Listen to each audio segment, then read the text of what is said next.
Her true story, from California. My son texted, "You won't be joining us. My wife prefers to keep it only her family." After I paid for the whole vacation, so I froze the travel fund before takeoff. They boarded the plane. The card didn't. "You should understand your place. My wife prefers to keep the vacation just for her family. You've already done your part by paying." That was the text my son sent me at exactly 11:02 p.m. 2 nights before the family trip I had been planning, funding, and dreaming about for 3 years. I sat at the kitchen table, my reading glasses perched on the tip of my nose, the soft hum of the refrigerator the only sound in the house. I had just finished placing the last set of travel-sized sunscreen bottles into the zippered bags I had labeled by hand, one for each grandchild. My hands were still sticky with tape from wrapping little souvenir bags with keychains that said "Aloha" and "Grandma loves you." The phone buzzed again. Another message. "Don't take it the wrong way, Mom. It's not personal. It's just simpler this way." I did not reply. I stared at the glowing screen until it went dark. Then I placed it face down on the table. He didn't call. He didn't say thank you. He didn't even bother to lie with kindness. Just a cold, quiet reshuffling of family, where the woman who raised him had become, in his words, not part of her family. I had known things were changing. It wasn't just the way Tanya, my daughter-in-law, corrected me in front of the kids, or the way she rolled her eyes when I told stories from when my husband and I first visited Hawaii on our honeymoon. It wasn't even how she started hosting holidays at her mother's house and forgot to mention it until the day before. No, what told me everything I needed to know was the way she had looked past me. Not through me, but past me, like a waitress at a restaurant that had already dropped off the check. Still, I never thought Nathan would go along with it. He had once written me Mother's Day cards that made me cry. He used to bring me pink tulips every March, even when he moved out of state. When he was a boy, he told his teachers I was his best friend. I kept the picture he drew in 2nd grade, the one where I had a cape and the caption said, "My mom saves the day." Apparently, I was no longer part of that story. I looked at the small duffel bag I had packed for myself. Inside were 2 sundresses I hadn't worn in years, a photo of my late husband I planned to place on the dinner table during our night at the beach, and a small box of matches for the candle I wanted us all to light in his memory. The candle was lavender, his favorite scent. I had imagined us standing on the sand, barefoot, as the sun dipped into the ocean. I imagined my grandson holding my hand, asking, "Did Grandpa love the beach too?" And I would say he loved it enough to bring me here before we could afford it. He loved it more because he shared it with me. But that wouldn't happen now, because I wasn't invited. I had paid for the beachfront villa. I had booked the flights. I had organized the airport transfers, the luau tickets, the snorkeling lessons, the breakfast baskets. I had spent hours on the phone with a travel agent, making sure the beds were soft enough for the kids, the walkways flat enough for Tanya's mother's bad knee. And now I was a line item that had been crossed off, the ATM that wired the funds and then quietly disappeared.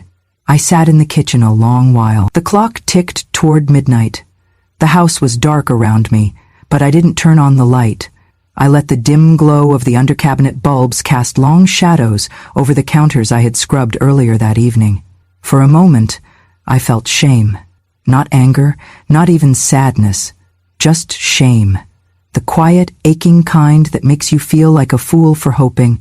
I thought about calling him. I even picked up the phone. But what would I say? "That hurts?" He knew that. "You've changed?" Of course he had. "Please let me come." I couldn't beg. Not after all I had given. I set the phone back down. Instead, I got up, walked slowly to my desk in the den, and turned on my old laptop. The screen blinked awake, sluggish but familiar. I clicked open the folder labeled Hawaii Travel Fund. There it was, the total I had been building toward since the day I retired, $21,763.84. It had started with $10 bills tucked away in envelopes. Then I began selling old furniture, then tutoring English online at night. Every dollar had gone into this trip. I had set up a travel fund account, linked the payments for the villa, the airline tickets, the services. I had also set up all the cards to pull from one primary source, mine, because I trusted them, because I thought trust was something I had earned. The cursor blinked. I hovered over the button that said, Freeze Account. A simple click would pause all payments. A phone call to the travel agency would halt everything. I didn't click, not yet. Instead, I opened a blank document and I started typing something else. Not a response to Nathan, not a plea. A list. A new list. Of names. Women from the church who hadn't left the state in 20 years. My friend Carol, whose son hadn't spoken to her since she got cancer. Louise, who buried her husband last fall and still brought his photo to Bible study. Frances, who helped raise her grandkids but wasn't invited to their graduations. Beverly, who told me last month that no one had ever taken a picture of her on the beach. I saved the file. Then I went back to the bank page. I clicked freeze. A small box popped up. Are you sure you want to pause all linked transactions? I clicked yes. Another message. All linked cards will be disabled immediately. Yes. Then I sat back, closed the laptop, and took a deep breath. I picked up the souvenir bag I had made for my youngest grandson. I took out the keychain and placed it on the table. Then I unwrapped the others, one by one. And for the first time in 3 years, I let myself imagine a different kind of trip. One where I was not unwanted, not a burden, not a footnote, but a host. And I smiled. Not out of revenge, but out of something stronger. Clarity. It started with a jar. An old mason jar I kept behind the flower in the kitchen cabinet. I called it the dream jar, though nobody knew that but me. Every time I skipped buying something small, a bottle of vitamins, a movie rental, a new pair of house shoes, I'd take that money, in cash, and slip it into the jar. It wasn't much at first. $5 here, the welk there, but over time it grew, quietly, like hope tends to do. 3 years I saved. I canceled my cable. I stopped buying my favorite tea. I tutored students online for extra income, even when my joints ached and my eyes burned. I turned the heat down at night and wore double socks. I declined invitations to lunch, telling friends I had a tight month. They didn't know I was putting every dime into that jar. For what? For a memory. For one last beautiful moment as a family. Hawaii wasn't just a destination, it was a symbol. James and I had gone there for our honeymoon. We were just 24, barely married, broke as could be. We shared a single suitcase and split sandwiches at lunchtime. He got sunburned so badly on the second day, he wore a bedsheet like a cape for the rest of the week. We laughed more than we ever would again. After he died, I made a quiet promise to myself. I'd take the family there. I'd let the grandkids see what he saw. Let Nathan feel the sand his father once walked. Maybe it would reconnect us. Maybe it would remind him of where he came from, of who loved him first. So I planned. I researched villas that could house all 9 of us. I called the travel agent a dozen times to ask about bed arrangements, dietary needs, and wheelchair access for Tanya's mother. I ordered custom t-shirts with everyone's name and the words, "Family is Forever, 2023, printed across the front. I chose a beachfront home with a fire pit. I imagined us sitting around it, lighting candles one by one, each of us saying a word to describe James. I would bring his photo, the one of him laughing with his head thrown back, sun in his hair, and I'd hold it while we all said something good. I imagined silence, then tears, then laughter. But mostly, I imagined being seen, being thanked, being held. None of that happened. Because somewhere along the way, I stopped being part of the picture. I don't mean just the metaphorical one, I mean literally. I noticed it slowly. Fewer group photos. When they posed at Thanksgiving, Tanya would say, "Let's do one of just the kids." Then, "Let's do one with just our family unit." And by the time they were done, there wasn't time for one with me. At Christmas, they all wore matching sweaters, red with white trees. Mine was blue. I didn't even know there was a plan. Nathan would brush it off. "Oh, you're not into that stuff, Mom." But I was. I just wasn't asked. Tanya took over birthdays. She hosted everything at her mother's place. I was invited, but I felt like a guest. Once, she told someone, "Nathan's mom is here too," as if I'd wandered in uninvited. And always, she smiled like she didn't mean harm. But harm doesn't always come with raised voices. Sometimes it comes with exclusion, with omission, with being the one left out of every photo, every story, every seat at the table. But still, I planned. I held on, because this trip was going to bring us back together. Because once we were all under that Hawaiian sky, with waves whispering against the shore and children squealing in the sand, maybe love would be enough to remind them. That was the story I told myself. That was the dream I built out of sacrifices, small and silent, until that text, that single text that turned a 3-year dream into a 3-second dismissal. You've already done your part by paying. Suddenly, every skipped tea, every cold night, every tutoring hour spent squinting at a screen felt foolish. I hadn't been building a bridge. I'd been building a pedestal, one they never planned to visit. I thought of the candles I'd packed, of the moment I imagined us holding hands by the fire. But the truth hit me like a wave breaking sharp against rock. They didn't want my stories. They didn't want my memories. They just wanted my money. And now that they had it, they wanted me to disappear. That night I went to the closet and unpacked my bag. I set the lavender candle on the table beside James's photo. Then I sat in the quiet and asked myself something no mother should ever have to ask. When did I become a burden in the family I'd built? The morning after the text, I woke up earlier than usual. Not because I had anywhere to be, but because I couldn't sleep. I kept hearing his words in my head. Not even his voice, just the words. Cold, typed, delivered through a screen. You've already done your part by paying. I moved through the house like a ghost, folding the same blanket twice, straightening picture frames that were already straight, wiping the kitchen counter though it was spotless. The silence clung to me. It hummed in the walls. Later that afternoon, I opened my email to check a grocery receipt, and that was when I saw it. Subject, Final Itinerary, Hawaii Family. Passage, sent from the travel agency. I clicked it without thinking. A full breakdown of flight schedules, villa check-in times, excursions, dinner reservations, rental car pickups, everything I had worked so hard to organize. I scrolled slowly, eyes scanning for confirmation of what I already suspected but hadn't wanted to face. There were 8 names. Nathan, Tanya, their 2 kids, Tanya's parents, Tanya's sister's boyfriend, not mine, not Mom, not Marilyn, not anywhere. 8 plane tickets, 8 lay greeting passes, 8 guests registered at the villa. I was not one of them. I stared at the screen, my hand hovering over the mouse. Then I zoomed in. Maybe there had been a mistake. Maybe I was under guest 9. Maybe they'd added me separately. Maybe, but there were no other attachments, no side bookings, no separate confirmation, just 8. I sat there for a long moment, then I closed the laptop gently, like it might break if I moved too fast. That evening, Tanya called. Not Nathan, Tanya. Her voice was overly cheerful. We're just wrapping up packing, she chirped. I hope everything's set on your end money-wise. I think the final payment hits tomorrow, right? I didn't answer right away. Then I asked softly, is there anything you need me to bring? A pause, a sharp, awkward silence. Bring, she echoed. Oh, no, you don't need to bring anything. I pushed gently, just wondering if I should pack any games for the kids or snacks for the flight.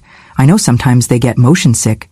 She cut me off, still smiling, but with steel in her voice now. Marilyn, we've got it all handled. You really don't need to worry. In fact, we were thinking it might be best if you took this trip to rest. Stay home. Focus on you. She didn't say it with malice, but the finality was there. They had planned the whole thing with me excluded, and were now pretending it was for my own good. After the call ended, I stood in my kitchen, staring out the window at the bird bath James had installed 20 years ago. The water was still, not a ripple, just like me, not angry, not shocked, just still.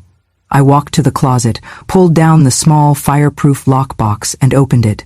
Inside were the documents I'd kept since opening the travel fund, the account I created, the account I funded, the account linked to every single booking. I flipped through the forms. There it was in bold letters, account holder Marilyn Rose Monroe, authorized users none, no co-signers, no shared ownership, no alternate access. I sat down and opened my banking app. There it was. Travel fund, $21,763.84. Status, active, linked cards. 6 primary billing owner, me. That's when I started thinking about how easily they had erased me. How confidently, how they had spent my generosity like it was their right, and discarded my presence like it was a burden. I was never meant to go. They just needed the money. It had never been our vacation. It was a transaction, and I had been the bank. But the thing about banks is, they can close. I did not make any decisions that night. Instead, I turned off the phone, made myself a cup of peppermint tea, and sat with it. I let myself feel it fully, not just the insult, but the clarity. They did not forget me, they omitted me. And worse, they assumed I would be too passive, too old, too grateful for crumbs to notice. They thought I'd stay in the shadows and smile anyway. They forgot who raised them. I closed the app, and for the first time in months I slept through the night. I didn't yell. I didn't cry. I didn't call anyone to announce what I'd discovered. No dramatic phone calls, no explosive accusations. I simply made tea, sat in the chair James used to call the lookout, and stared out the window while my laptop blinked awake beside me. The house was still. No TV, no radio, just the wind tapping against the pane, and the occasional hum of the fridge. And in that silence, something inside me settled, not like calm, but like stone. I was no longer confused. I was no longer waiting for an apology. I was planning. I opened the banking application and scrolled to the travel fund section. My name was still at the top, account owner. I checked the linked cards, 6 in total. 1 for the resort, 1 for the car rental company, 1 for the airline, 3 for incidentals, food, excursions, entertainment, all set to auto-draw from the same source, my fund. I clicked the settings tab. There it was, transaction lock, freeze mode. I hovered over the toggle. A small note beneath it read, activate this setting to pause all outgoing charges from this account. Linked cards will be disabled. No new charges can be authorized without account owner verification. 1 click. That was all it would take. But I didn't click it yet. Instead, I opened another tab, the one for my calendar. I marked the departure day with a red circle. They were scheduled to leave LAX at 10:45 IEM, local time. If they arrived 2 hours early for check-in, that meant I'd want the freeze to begin at around 8:15 IEM, just as they queued up at the gate, confident everything had been paid for. That would be the moment the cards stopped working. But only if I told them not to. Only if I held the silence long enough. Still, I didn't press the button, not yet, because once you decide to stop playing the role people assign you, the good mother, the generous grandmother, the smiling supporter who never asks for anything back, there's no returning to that mask, and I wanted to be sure, so I gave them one last chance. Just one. I sent a message to Nathan, simple, soft. Me. Let me know if you'd like any help with the kids' bags or snacks before the trip. I can bring some extra motion sickness bands for Olivia. No reply. An hour passed. 2. I could see that the message had been read. Still nothing. No thank you. No acknowledgement. No we appreciate you. Just nothing. That's when I knew. There was no misunderstanding. This wasn't about miscommunication or forgetfulness or Tanya's preferences. This was about entitlement. About the quiet cruelty of people who think love is a one-way transaction. I was the vault, and they were cashing out. But not anymore. I returned to the banking app. My finger hovered again. Then, without hesitation, I clicked. The icon turned blue. The message updated. Freeze mode activated. All transactions are now paused. Manual authorization required to resume. Done. I stared at the screen for a moment, letting it sink in. There would be no confirmation email sent to them, no alert, no warning. They would find out the way I found out I wasn't invited, in the most silent, undeniable way possible. I leaned back in my chair, took a sip of tea and exhaled. It was not revenge. It was reality. A reality they chose. But that did not mean I had to fund it. Over the next 48 hours, I said nothing. When Tanya posted a photo of matching beach hats on social media, I didn't comment. When Nathan texted the family group chat a final, ready for takeoff message, I didn't respond. And when my youngest granddaughter sent me a voice note saying, "Grandma, we're going to see sea turtles," I saved it, pressed it to my heart and said aloud, "I'm sorry, baby, but someone had to teach your parents the value of presents." Then I returned to my laptop and opened a new spreadsheet. This time, it wasn't for them. It was for me. I made a list titled, "Those Who Deserve to Be Seen." At the top, I wrote, Carol, Beverly, Louise, Frances, Nora, Denise, each one a woman like me, overlooked, underestimated, overused. and beneath each name I began mapping what a vacation could look like, not for reward, but for restoration, not out of pity, but out of power, because if I was going to be the one holding the checkbook, I would decide who was worth the trip. That night I slept with the window open. The wind whispered, like a secret finally spoken. They had their bags packed. They had their boarding passes printed. They thought the only thing left was the flight. But the flight runs on more than fuel. It runs on trust. And they had none left with me. They left for the airport with matching luggage, straw hats, and that soft, smug air people wear when they think everything has gone exactly according to their plan. Tanya posted a photo on Instagram from the backseat of the Uber, the kids grinning, Nathan making a peace sign, her own caption reading, "Off to paradise, family only," the last part cut like glass. I saw it while sitting at my kitchen table, sipping coffee from a chipped mug I had owned since before Nathan was born. The same mug he once made me breakfast in bed with when he was 9 years old. I did not like what I felt, but I did not look away. I watched their story unfold, frame by frame. At the airport, at check-in, at the gate, luggage stacked, kids jumping. Tanya's mother posed beside the airline sign like it was a red carpet. 8 smiles, no seat for me. Then the message came in. "Nathan, hey, getting weird error at check-in. Can you check the travel account real quick?" I didn't reply. 5 minutes passed, then another. "Nathan, they're saying the card was declined multiple times. You see anything on your end?" Still, I said nothing. Then the calls started. At first, 1 every 10 minutes, then every 5, then back-to-back. Voicemails followed. "Mom, it's me. Just give me a quick call, please."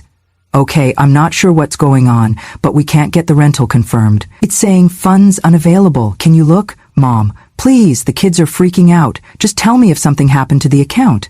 I kept the phone face down. The clock read 8:27 a.m. The flight was scheduled to depart at 10:45 p.m. I pictured them standing at the counter, scanning and re-scanning those plastic cards, Tanya growing more frantic with each beep of denial, her parents asking questions in low, sharp tones, Nathan sweating, trying to pretend he was still in control. Then came a voicemail with a different tone, a low, urgent whisper. "Mom, I don't know what you did, but if this is because of the text, can we please talk?" No apology, no admission, just an offer to talk, now that their plans had fallen apart, and still I said nothing.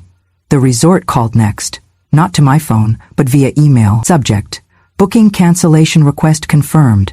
Dear Miss Monroe, we have processed the requested cancellation of your villa booking. Due to the account freeze, associated charges have been reversed. As per your authority as the sole account holder, no further action is required. We hope to welcome you in the future. I read it once, then twice, and finally I allowed myself a small, bitter breath of release. They would not be welcomed. Not there, not now, maybe not ever. At 10:40 a.m. Nathan texted again, "We're boarding, call me, please." But I didn't. They took off without a place to land, because money is only a guarantee when backed by trust, and they had broken theirs. By noon I had over 50 missed calls, from Nathan, from Tanya, even from her mother. I didn't listen to any more voicemails. I went for a walk instead. The air was warm, birds chirped. A neighbor waved and asked if I was heading anywhere for spring break. I smiled and said, "Not yet, but soon." When I returned, the phone had finally stopped ringing. Instead, there was one new message. "Nathan, look, if this was about what we said, maybe we messed up, okay? I don't know, things got twisted. But the kids are here, they're excited, we can still fix this. Please, just unlock the account. I promise we'll talk everything through when we get back." I stared at the screen. They wanted the vacation and postponed the apology. They wanted forgiveness without confession. They wanted me to fund their joy while they exiled mine. So no, I did not unlock the account. I did not answer the message, and I did not explain myself. Because I owed them nothing. Because sometimes silence is the only reply strong enough to be heard. The refund arrived 2 days after their flight. It came in small notifications, one by one. First the resort. Then the rental car company, the airline taxes and fees, the tour packages, the private chef deposit, the leis, the luau, the snorkeling excursion, all returned, all reversed, all mine again. My travel fund account, once drained by love, was full again. But this time, love would not be blind. This time, I would spend it differently. Not for appearances, not for people who viewed me as a wallet with wrinkles. This time, I would spend it on those who knew what memory was worth, because they too had lived lives of giving without being seen. I opened my notebook, the same one I had used to write down James's favorite songs, his old fishing recipes, and the names of every grandchild. I flipped to a clean page and wrote 3 words at the top: The Forgotten Women. Underneath, I began listing names. Carol from church, a widow whose children hadn't visited in 5 Christmases.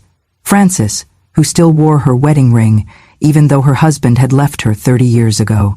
Beverly, who cared for a brother with dementia and slept on a cot beside his hospital bed. Nora, who once told me, the worst part of old age isn't the pain, it's the invisibility. Lucille, my old neighbor, a retired librarian who'd never seen the ocean. And Dottie, who had once given me a ride to the clinic when I twisted my ankle and never let me repay her. I made 6 phone calls. Each conversation was the same, hesitant hellos, followed by stunned silence, then disbelief. You want to take me where? Hawaii, dear, for 1 week. No catch. But why me? Because someone should. Because you matter. I made the bookings under my own name this time. 1 villa, 6 women, 7 days. No tags, no hashtags, no family-only captions. I called the travel agent and gave her different names. I asked for separate beds and 1 large table with enough space for all of us to sit together every night. Then I went to the box beneath my bed. Inside was the photo of James I had planned to place at the head of our family table. His smile still strong, still mischievous, still mine. I had the photo enlarged and framed. Not in gold, but in soft walnut, the kind of wood that grows darker and more beautiful with time. I packed it in bubble wrap and placed it carefully in my suitcase. When we arrived at the villa, a place perched above the ocean, where palm trees swayed like slow dancers and the salt air kissed your skin before you knew it, I walked through the front door and set that photo on the dining table. No one questioned it. No one asked me to move it aside. That night, we sat together under hanging lights, the sound of waves whispering through the open doors. Carol wore a bright scarf and kept refilling everyone's wine. Beverly toasted to finally being somewhere I didn't have to clean after. Frances cried when she saw the view from her window. We didn't talk about who forgot us. We talked about who we remembered. We didn't compare scars. We showed each other the strength beneath them. And James, my James, watched it all from the center of the table, his smile never fading. Each night, we lit 1 candle beside his photo. Each woman said 1 thing they wished someone had told them when they were 30. I see you. You're allowed to rest. You don't have to earn love. Your story matters. You are not a burden. You are never invisible. On the last night, we walked the shore in silence. The stars were so close, it felt like you could reach up and tuck one into your pocket. The water curled around our ankles. The moon made silver of every wrinkle and curve and scar. I looked around at the women beside me, women who had given without asking, loved without limit, endured without applause. And I realized something. I hadn't just taken them on vacation. I had brought them home. To each other, to themselves, to the reminder that memory, when shared with the right people, becomes more than a flash in time. It becomes legacy. The email arrived 3 days after they returned. I had just come back from a morning walk, the ocean still whispering in my ears. My suitcase was halfway unpacked, with a half-eaten pineapple wrapped in the fridge, and the scent of plumeria still clinging to my clothes. I sat down at my desk, opened my inbox, and there it was. Subject: Just want to clear the air, from Nathan. I stared at it for a long moment before clicking. Hi, Mom, we're back now. It was, well, not quite what we imagined. A lot went wrong, obviously, and I guess some of that was our fault. I'm not saying everything was handled perfectly. Maybe things could have been communicated better.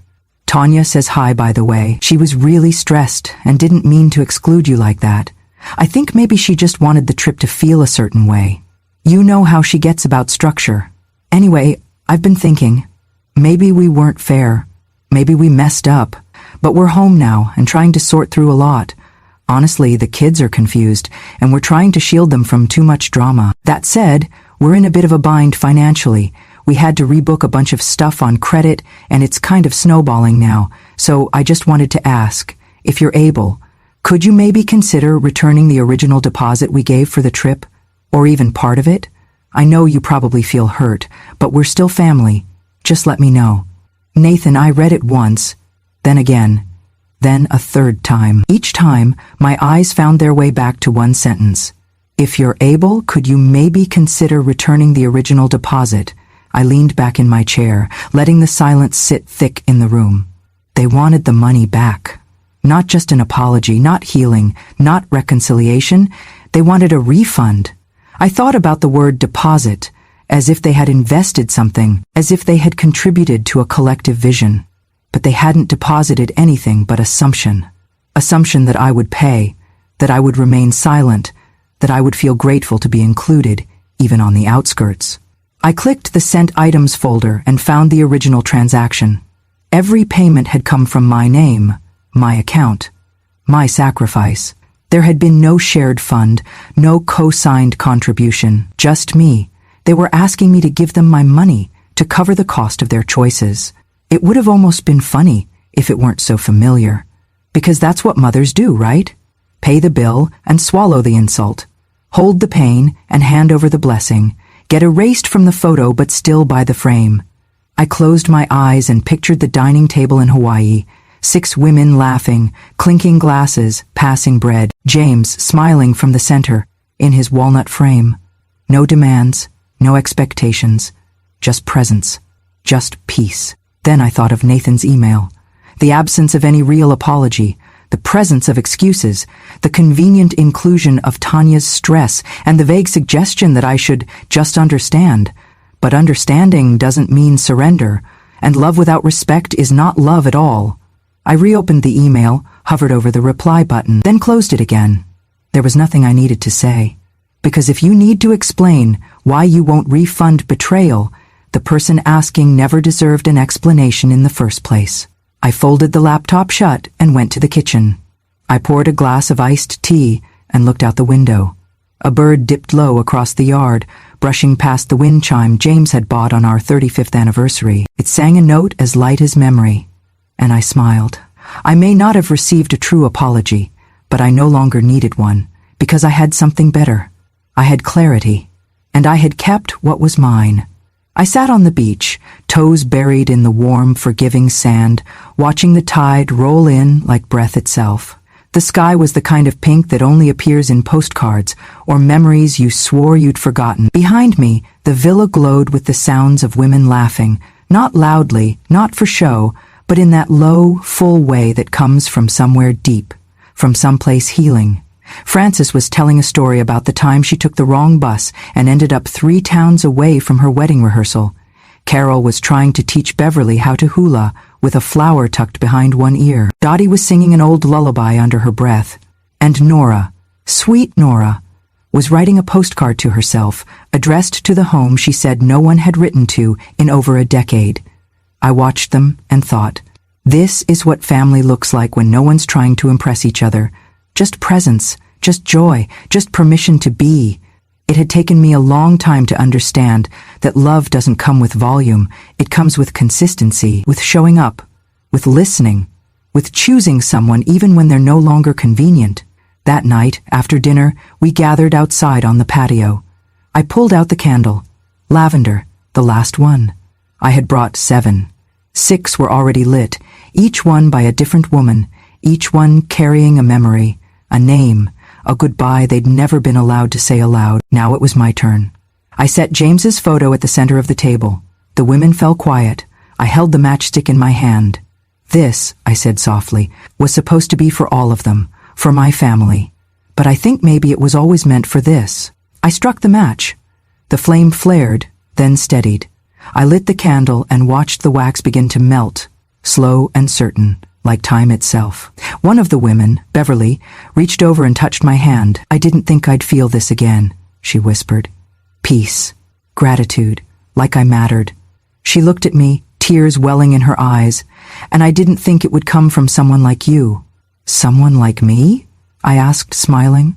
Someone who knows, she said, what it's like to give everything and still be left outside the door. I didn't respond. I just held her hand a little tighter. After the candle burned for a while, I stood up and walked down to the edge of the beach. The women followed behind me, slowly, barefoot, each carrying a seashell or a ribbon or a single written name tucked in their pocket. We formed a circle in the sand. No ceremony, no script, just silence. And then I said it, not to them, not even to James, but to the part of me that had needed to hear it most. I'm not sad anymore. Because I wasn't. I wasn't angry either. I wasn't waiting for Nathan to call. I wasn't hoping Tanya would realize what she'd done. I wasn't holding out for some teary reunion where everyone finally understood how much I had carried. I had stopped carrying it. And for the first time in decades, I felt light. I thought about that email. That pathetic, calculated attempt to turn apology into negotiation. I thought about the years I spent trying to be enough for people who only saw me when they needed something. And I smiled. Not the kind of smile you wear at family gatherings where you're handed a paper plate and told to sit at the kids' table because there's no more room. No. This was the kind of smile that comes when you realize you were never the problem. You were just giving your best to people who'd already decided it wasn't enough. That's when the words came. Quiet as the wind. Kindness breeds entitlement. So I erased that kindness. And now I owe nothing to anyone. Not because I was bitter, because I was finally free from expectations that had only ever drained me. Free from the weight of false belonging. Free from the performance of motherhood that required constant sacrifice without ever being asked, "And what about you?" I stood at the shoreline and let the waves come to me. They wrapped around my ankles and pulled at the sand like they were saying, "Let it go." So I did. I let go of the dream of a family that would hold space for me. I let go of the house I helped build, but was never welcomed in. I let go of the quiet, endless reaching for approval I'd already earned 1,000 times over. And what remained was this: a handful of women, a villa glowing behind us, a husband's smile frozen in a photo, and a heart no longer begging to be seen. I turned back and looked at them, my chosen family, and thought, I was never left behind. I simply found the ones who were walking my way. If this story touched something deep in you, if you've ever poured your heart into a family that forgot you, if you've ever been erased and had to write yourself back in, then you belong here. This is Grandma True Stories, where silence becomes strength and memory becomes power. We tell the stories no one else dares to, of mothers discarded, of women who endured, of legacies rebuilt, not with noise, but with truth. So if you believe kindness isn't weakness, but wisdom that waits, if you believe that being forgotten isn't the end of your story, but the start of a better one, subscribe to Grandma True Stories today. Because when a grandma speaks, the world finally listens.